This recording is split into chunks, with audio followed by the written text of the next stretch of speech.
देखिए, कांग्रेस या विपक्ष के पास प्रदर्शन के अलावा कोई रास्ता नहीं है। अब वो सब खाली प्रदर्शन करेंगे। जब ये लोग सत्ता में रहते हैं तब ये गरीब, कमज़ोर, पिछड़े, दलित, अल्पसंख्यक याद नहीं आते हैं। इनको रोटी, कपड़ा, मकान, शिक्षा, दवाई याद नहीं आता है। जब सत्ता से बाहर होते हैं तो इनको कोई काम तो रहता है नहीं। ये अपना खाली सिर्फ यही सब ड्रामा करते हैं। आज राहुल गांधी कह रहे हैं कि बीजेपी को हराना है तो गुजरात से ही हराना पड़ेगा। इसकी शुरुआत गुजरात से और कांग्रेस ही फिर है तो बीजेपी को हराने की। तो चुनाव तो बिहार होने जा रहा है, तो गुजरात का कर जा रहे हैं। तो बिहार में फिर कह लें, अपना हरवाई दें, गुजरात में आके देख लें।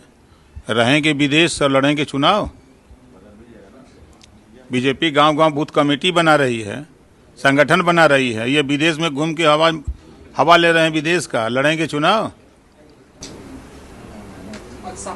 मंत्री जी, अखिलेश यादव ईडी को लेकर के ये कह रहे हैं कि कांग्रेस ने ही ईडी बनाया है, अब उन्हीं की वजह से वो परेशान हो रही है, इसे खत्म कर देना चाहिए। देखिए, संविधान के दायरे में काम बना है, कांग्रेस ने नहीं बनाया है। आवश्यकता उत्पत्ति की जननी होती है। उस समय उसकी आवश्यकता महसूस हुई और सरकार ने बनाई, चाहे वो किसी की सरकार रही हो। कानून व्यवस्था को लेकर भी लगातार सरकार को घेर रहे हैं अखिलेश यादव। जब उनकी सरकार थी तो खुद समाजवादी पार्टी को लोग गुंडों की सरकार कहते थे। अपराधी छुट्टा सांड की तरह घूमते थे। अब तो अपराधियों पर अंकुश लगा है। जो बड़े अपराधी हैं या तो जेल में हैं या तो कायदे से रह रहे हैं, और अगर कोई अपराध करने की कोशिश कर रहा है तो 24 घंटे के अंदर कानून उनके साथ काम करके सलाखों तक पहुंचा दे रहा है। लेकिन अखिलेश यादव ये भी कह रहे हैं कि गड़े मुर्दे उखाड़ेंगे। अगर अखिलेश यादव कह रहे हैं गड़े मुर्दे उखाड़े जाएंगे तो मंदिर के नीचे जो है बौद्ध मठ मिलेगा। आवश्यकता पड़ती है तो हमने देखा है कि जब कोई आपत्ति करता है, कोई क्लेम करता है किसी घटना में, वो संतुष्ट नहीं है तो गड़े मुर्दे उखाड़े भी जाते हैं। फिर उसका पीएम होता है उसकी संतुष्टि के लिए। ऐसा हमने देखा। से नेताओं से बयान आ रहे हैं मंदिर को लेकर। इंद्रजीत सरोज जी कह रहे हैं कि मंदिर में ताकत होती तो मुगल लूट के नहीं जाते। अब इंद्रजीत सरोज जी का बयान उनका है, संविधान में तो ताकत है।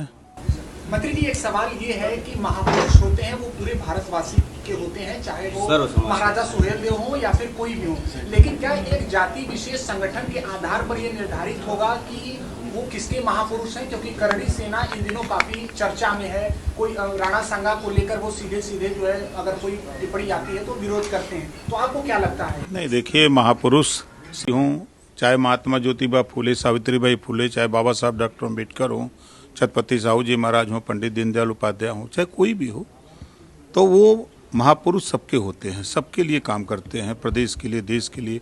जो उनके विचार होते हैं, जो उनके संदेश होते हैं, वो पूरे समाज के लिए होते हैं, किसी एक जाति के लिए नहीं होते हैं। अगर हम बाबा साहब डॉक्टर अम्बेडकर को ही लें तो बाबा साहब डॉक्टर अम्बेडकर का विचार 3 ही मंत्र है पूरा उनका। शिक्षित हो, उन्होंने किसी एक जाति धर्म के लिए नहीं कहा, उन्होंने पूरे समाज के लिए कहा कि शिक्षित हो, संगठित हो, संघर्ष करो। जो लोकतंत्र है, लोकतंत्र में रोटी, कपड़ा, मकान, शिक्षा, दवाई के लिए आप आगे आओ। इसी तरह हर महापुरुष अपना अपना संदेश दे रहे। मंत्री जी, आपको लगता है कि बंगाल में लगातार हिंसा जारी है, मुर्शिदाबाद में लगातार हिंदुओं के साथ? देखिए, बंगाल में वास्तव में राष्ट्रपति शासन लगना चाहिए,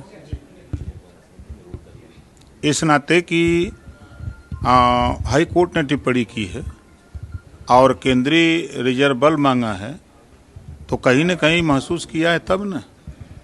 तो हमारे हिसाब से तो जिस तरह वहाँ घटना हो रही है और जिस तरह कोर्ट टिप्पणी कर रही है, लोग मारे जा रहे हैं, भाग रहे हैं लोग छोड़ करके प्रदेश, तो वहाँ राष्ट्रपति शासन लगाने की जरूरत है। योगी जी कह रहे हैं कि लात के बहुत बातों से नहीं मानते, क्या लगता है सही कह रहे हैं? कैसी आवश्यकता है? रामायण में चौपाई लिखा है, बिने न मानती जलद जड़ गए बीत दिन 3, बोले राम सकोप तब भय बिन होई न प्रीत। चौपाई है रामायण में भी।